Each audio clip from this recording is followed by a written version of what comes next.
it rarely provides us with solutions. So I think that a good starting point to any analysis is to deal with the world as it is, not with a world that we would wish it to be. So we live in a time of power politics, a time where might seems to make right. Violence has once again become a go-to foreign policy tool used around the world with very little restraint. In Ukraine, Russia is trying to subjugate a sovereign country through a war that is a blatant violation of international law.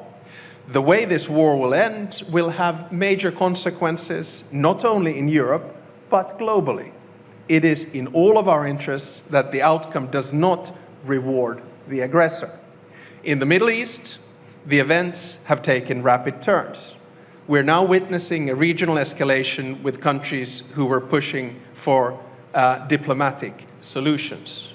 I had the chance to speak to the President of the United Arab Emirates yesterday and the Emir of Qatar today, while getting insights from the Prime Minister of India on how he sees the situation.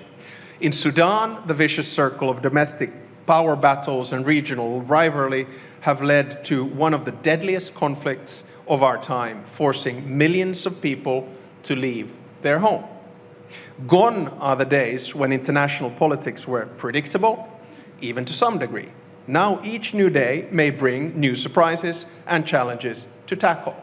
This is, of course, interesting for us who deal with international relations, but in terms of global stability, it is an ongoing challenge. One of my favorite foreign ministers, Dr. Jaishankar, has remarked, and let me quote once again, "Europe has to grow out of the mindset that Europe's problems are the world's problems, but the world's problems are not Europe's problems." End of quote. See, this is what you get. You give speeches and you quote someone else and immediately everyone applauds. I wholeheartedly agree with you, Dr. Jaishankar. What we need to recognize is that all the three examples that I mentioned, Ukraine, Middle East, and Sudan, and many other wars and conflicts, are all of our problems. We need to work together to solve them. We can see the effects of Russia's war of aggression in Ukraine on fertilizers, on oil prices. The same thing we're now seeing, of course, with the ongoing conflict in the Middle East. Now, does all of this mean that the liberal world order, the one we created after World War II, is dead? No, it doesn't. The fact that the rules are broken does not make the whole system null and void, any more than someone getting caught for speeding makes speeding limits irrelevant. If we give up on international rules, the current world order would collapse, but we are far from that. Now, none of the previous world orders have been perfect. We should drop the illusion of a utopian order in which all 200 nation states of this world live in harmony, peace, and eternal love. Instead, we should try to figure out how best to contain power in an imperfect world. When I say we should drop the illusion of a perfect order, I should probably specify. I mean we in the West. To us, the change we're living through has come as somewhat of a shock. History didn't end as many expected in 1989. For decades, we got to enjoy relative peace and stability, functional global supply chains, and stable alliances. At times, we offered advice and criticism from our ivory towers to those faced with a different reality.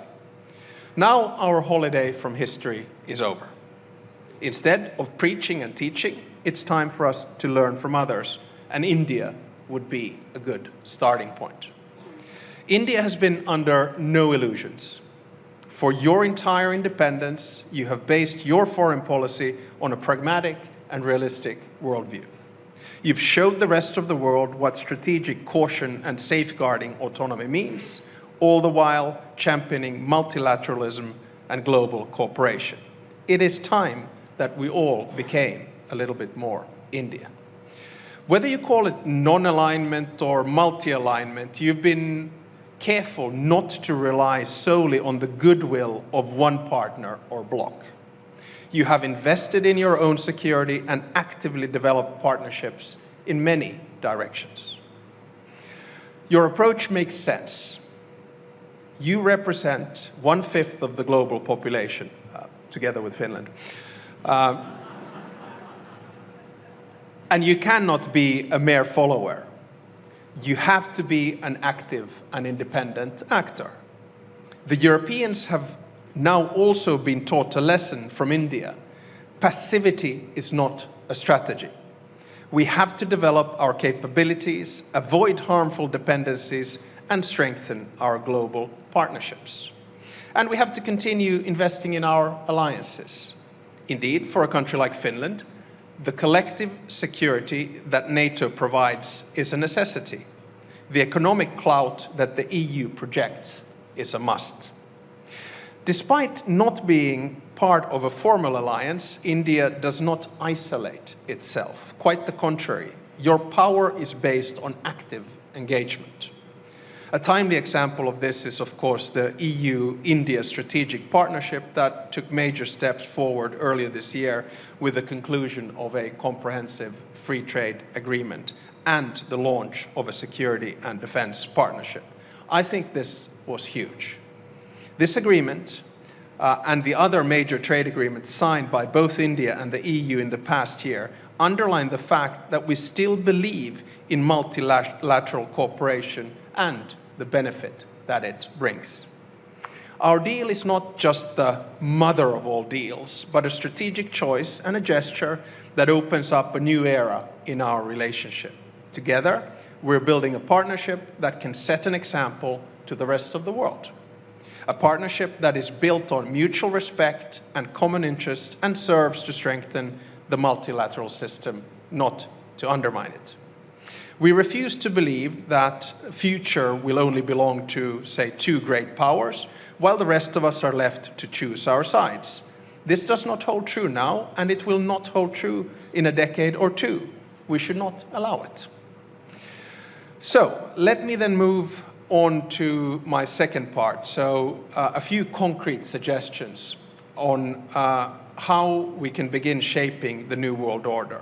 Some of the proposals are of substance and others are of process.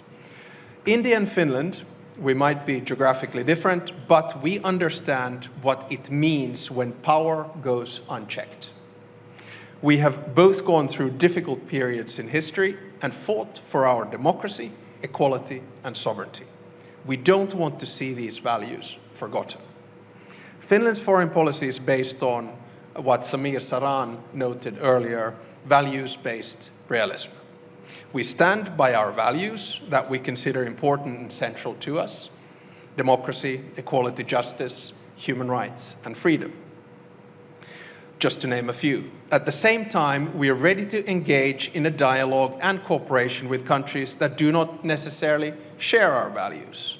The aim is to find a balance between values and interests in a way that prioritizes principles but recognizes the limits of power and respect the reality of the world's diverse cultures and histories. You cannot solve the world's big problems, such as conflicts, technology, energy, or climate change, just alone. In many ways, India has been applying values-based realism for far longer than we have. Thousands of years ago, Kautilya's Artha Shastra recognized that the international system is competitive and interest-driven. It called for a pragmatic and realistic approach to statecraft. At the same time, the ruler's ultimate duty was to values and ethics guided by the concept of dharma. This marriage of interests, values, and principles is evident in how India works as a constructive founding member of the UN and one of the biggest contributors to global peacekeeping operations. Defending multilateralism is in your DNA. How then do we apply values-based realism in the multilateral system? I have three substantive proposals. Proposal number one, we need to improve representation. International institutions must not be one more tool of power for the powerful. Currently, their power structures reflect a world as it was, not as it is. The voices of the global south must be heard much louder than today. The obvious place to start is the UN Security Council. I have proposed 2 permanent seats for Asia, 2 for Africa, and 1 for Latin America. And let me be clear, India should have a permanent seat in the UN Security Council.